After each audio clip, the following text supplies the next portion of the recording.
పూరా local. Welcome to పూరా local. Pahalgam దాడికి ప్రతీకారంగా భారత్ ఆపరేషన్ సింధూర్ సమయంలో పాక్ ఆర్మీ ఉన్నతాధికారులు మెల్లగా జారుకొని ప్రాణాలు కాపాడుకోవడానికి మసీదుల్లో తలదాచుకుంటున్నట్లు వార్తలు బయటకు వస్తున్నాయి. సీమాంతర ఉగ్రవాదాన్ని ప్రోత్సహిస్తున్న దాయాది దేశానికి భారత్ ఆపరేషన్ సింధూర్ తో గట్టిగా బుద్ధి చెప్పింది.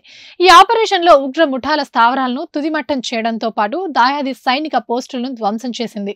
ఊహించని ఉత్పాదంతో పాక్ ఆర్మీ అల్లకల్లోలమైంది. ప్రత్యర్థి సైన్యంలో కమాండ్ స్థాయి అధికారులు కూడా ప్రాణభయంతో పరుగులు పెట్టినట్టే తెలుస్తుంది. యుద్ధ సమయంలో పీఓకేలోని ముజాఫరాబాద్ సమీపంలో ఉన్న 75వ ఇన్ఫాంట్రీ బ్రిగేడ్ కమాండర్ ఆ పోస్టును వదిలి పారిపోయినట్టు సమాచారం. ఆ కమాండర్ గురించి ఓ జూనియర్ అధికారి మాట్లాడిన రేడియో చాట్ బయటకు రావడంతో ఈ విషయం వెలుగు చూసింది. చాలా క్లిష్ట పరిస్థితుల్లో ఉన్నప్పుడు మా కమాండర్ సాబ్ ఇక్కడ నుండి పారిపోయాడు. ఓ మసీదులో తలదాచుకుని ప్రార్థనలు చేస్తున్నాడు.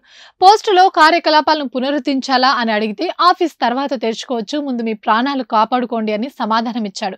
పరిస్థితులు సద్దుమణిగే వరకు పోస్టుకు తిరిగి రానని కమాండ్ చెప్పినట్టు సదరు జూనియర్ అధికారి చాట్లో పేర్కొన్నాడు. భారత్ దెబ్బకి పాక్ కమాండర్ స్థాయి అధికారికి ప్రాణభయం కలిగిస్తున్నాయంటే ఆపరేషన్ సింధూర్ అంటే ఏంటో ఇప్పటికే దాయాది దేశానికి దాదాపు అర్థమై ఉంటుందనే అనిపిస్తుంది. ఇవి ఇప్పటివరకు నా అప్డేట్స్. మరిన్ని అప్డేట్స్ కోసం చూస్తూనే ఉండండి పూరా లోకల్.